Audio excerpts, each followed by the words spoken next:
Show that we believe all that's true. And no, without faith in God, what do we have? Nothing. Nothing. Nothing. A burning future. That's exactly right. A burning future. You know, we're not like a dog road, we're dead all over. You know, we continue to exist. Also, I look at the fact of whatever you are, even with faith, and when you want to do this will, you communicate with him and be patient and see that the Lord is working with you in certain ways as you progress, you know. From my point of view, a lot of times I become stronger just praying and asking God to help me have the faith to do this, the strength to do this, to be the example I'm supposed to be, even on my job. That's when it really gets to you. You be tested. You live so people can see, and they'll come back around and ask you, how could you take that? It ain't me, it's Christ. I'm trying to be an example of Christ. How can you put up the way he do this, the way he do that? I ain't supposed to put up with it. I'm supposed to be an example to that, you know. So you be tested, but we always know that Christ lives in us, and we got to be that example, even on the hot spot. You know, when people put you on the spot, you still got to be strong, because we ain't went through nothing that Jesus went through and suffered. As Anthony said, and as K3 here was talking about, without faith, we have nothing. And that's true. That's right. K3 said we have a burning future, and that's true. Without faith, we're going to be lost. We looked at Hebrews 11:1, but there's another verse there for us to consider as well. Verse 1 says, now faith is the substance of things hoped for, the evidence of things not seen. But look at verse 6. But without faith, it is impossible to please him. For he that cometh to God must believe that he is, and that he is a rewarder of them that diligently seek him. The first part of that verse is so important. But without faith, it doesn't say it's unlikely to please God. It says it's impossible. Impossible to please God. You know, that's something to think about. You know, impossible to please God. Yeah, Richard. Faith is different than belief. So you have faith that God exists, faith that you believe in what and trust in him. Belief is that you believe that he is there, even though the demons believe in him, but they don't follow him. True. There's a complete difference in that. Absolutely. I totally agree. You know, the scriptures talks about the demons believe, When they don't obey. but they don't obey. They knew who he was. That's right. That's right. They personally knew who he was. Mm-hmm. So yeah. But that, you know, faith. We often hear the word faith used. And I'm not so sure it's used in the correct manner. People often say, what faith do you? What do they mean by that? What do you believe? What you believe? What do you believe? Yeah, What religious group do you Bingo. belong to? What there you religious go. group are you? That's exactly That's right. right. That's exactly right. You know, so, you know, what faith are you? And the true meaning of faith is not whether you're in the denomination or whatever, but faith is trusting in God, being obedient to things that we've talked about. You know, faith. Now, we demonstrate our faith in a variety of ways. As Anthony said, one, we demonstrate our faith in our attendance. What's more important than our worshiping God? We demonstrate our faith in a daily life that we live. The deeds that we do. We demonstrate our faith in our own personal study, own personal development, encouraging one another, working with one another. These are all connected here. I got one bigger than that. Communicate with Christ every day. Absolutely. Every day. I tell you, that's a big faith there, 'cause you know you're trying to be like him, and ain't no way you can be like him without communicating with him and putting your work to action.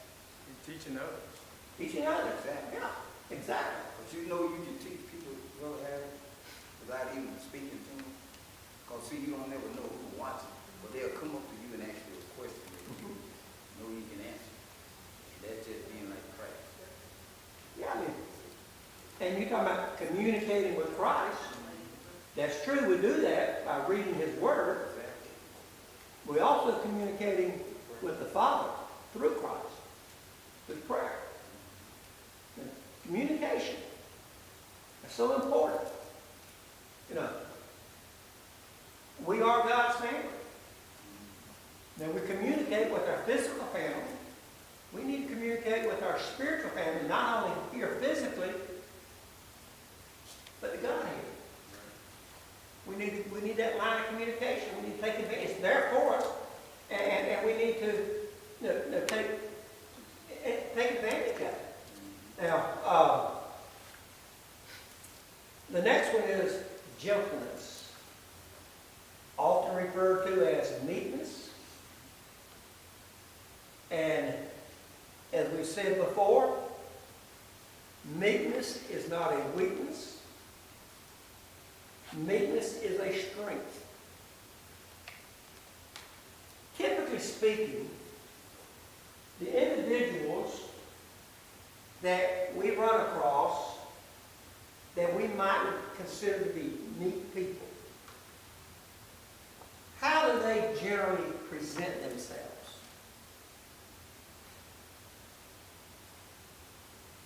Some of them be kind though, because you treat them kind. You know. Okay? Kindness is one, certainly one of the qualities. Right. Absolutely. Usually quiet, not a little aggressive person. Absolutely. Humble. Quiet. You know, that's a good quality. You know, sometimes these people who are quiet and hardly ever say anything, when they talk, sometimes we need to listen. They may be saying something very important. I know one individual in particular I'm thinking of that I always felt that he's passed on now, but I always thought this man was one of the meekest individuals I've ever known. And to this day I believe that. And I'm going to tell you another one. And you know this person, at least most of you do. And don't tell him I say so, I don't want his head to swell. But Alan Webster. Alan Webster. Alan Webster's kind. He's humble. He's always polite. But he stands for the truth. And there's others as well. He's one that comes to mind. He's always approachable. Absolutely. Absolutely. Now, Al and I go way back. We were in school together. And we go back many, many years. And over the years, we have remained in contact with each other. And that's one of the things, occasionally, sometimes when he's in the area, you know, if he's not tied up in a class at Warner Robins or something, he very well may come here. Well, about a year ago, he come called up on us to speak on Sunday. We'd be in here. Yeah, come on, you can talk anytime you want to. And, but yeah, Alan. And there's others. But like you said, and that's the key word, very approachable. And he will be in Warner Robins, 18th of June to the 21st. 400 years in 4 days. It's going to be a Thursday, Friday, and Thursday night, Friday night, Saturday workshop. And so he will be over there in about 3 weeks or so. So we'll see him then. But you know, gentleness. Says we might describe it as submissive, peaceful, tender-hearted or tenderness, It is a trait of one who has a softness in their manners, a mild temper, and as Pam said, a quiet nature. That's typically that. You see that in a person, that is typically a person of meekness, a person that's gentle. Again, I like what Anthony said, approachable. And we all know people like that. And then on this next one, self-control. Boy, That's a big. that's a biggie, isn't it? Sometimes that's very, very difficult. Self-control. How would you define self-control? Not acting on impulses. Yes. Not acting on impulse. And that's a very good definition. Controlling one's emotions. Controlling your emotions. These are good answers. Controlling your emotions.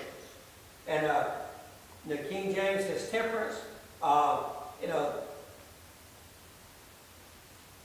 It's not something that's easy to do. For many of us, when we become agitated or maybe angry, what is our reaction?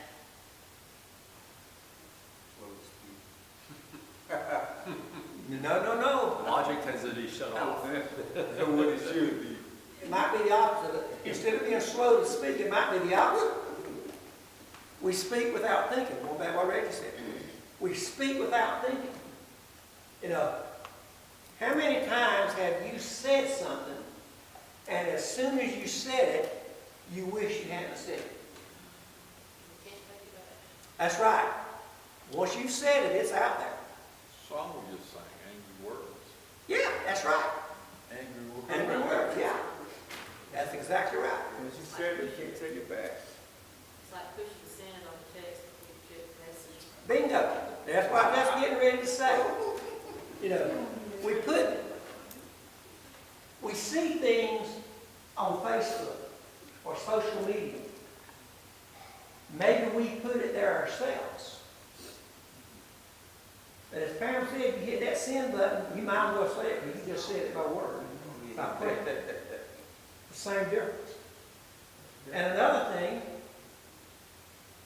somebody put something out there that they shouldn't put that is offensive, and you hit like, that's just like you're saying. I agree. Shouldn't do that. And truly, one of the biggest things that, at least in my way of thinking, that we see people posting things that they shouldn't post. A lot of it comes down to politics. It don't matter if you're Democrat, Republican, whatever. Whoever you're against, you say something negative about that person. And I've seen those within the body of Christ put things about our presidents. Not just Trump, but Biden, Obama, whoever. And you hit that send button, you said it. You're accountable for that. Be careful with social media. It can get you in trouble. It can get you in trouble. And as we've all heard, sometimes it's just best not to say anything if you can't say the right thing. Self-control. Sometimes you can't remember what someone said to you that bothered you, but you remember how it made you feel. That's right. That's exactly right. Developing self-control doesn't just happen. You got to want it to happen. Again, study it. Again, pray about it. And when you stumble, think about it. I shouldn't have said that. Try not to catch it next time. Every once in a while, every now and then, Ginger tell me, what you say? She knows I'm getting ready to say something. And it's been a few times that she's prevented me from saying it. I didn't hear that. Might be a good thing. That kick under the thing. That's right. But, self-control. That's something we all need.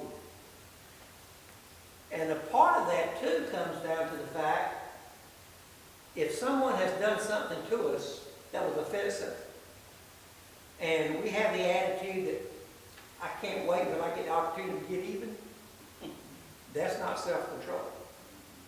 We don't have to get even. The Lord said, vengeance is mine. We don't have to get even.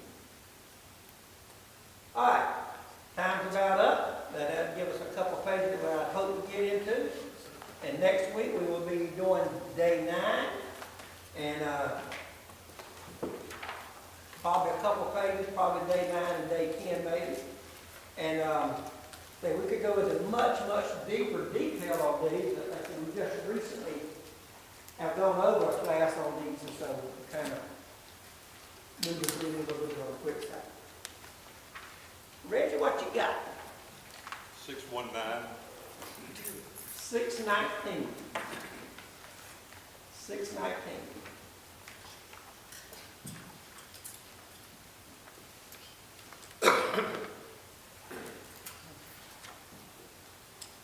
You know, in many ways, this song that Reggie has picked out here, in many ways, kind of relates somewhat to the fruit of the Spirit. Be holy. Take time to be holy. And it takes effort. And it begins with our being obedient to God's commands. When we obey the gospel, that's what puts us in the church. That's what puts us into God's family.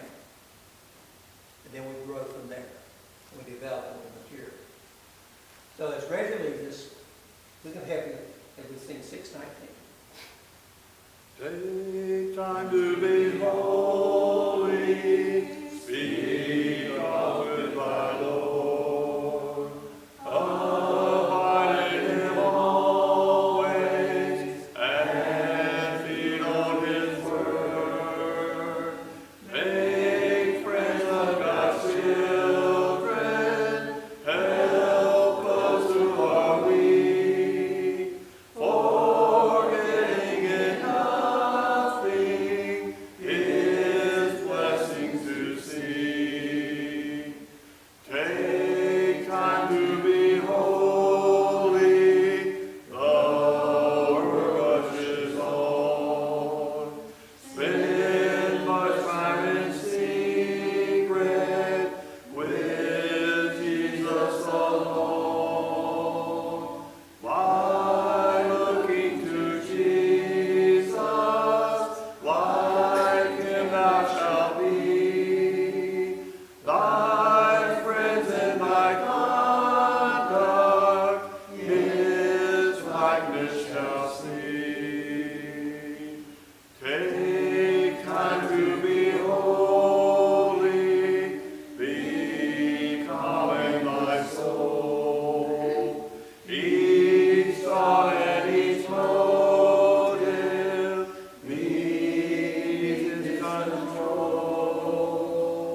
Thus led by his Spirit to fountains of love, thou shalt be fitted for service above.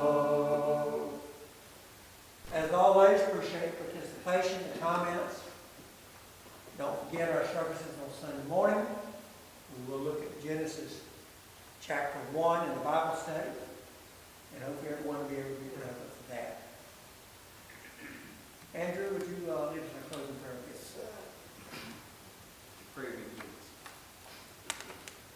Father God, we come to you this evening.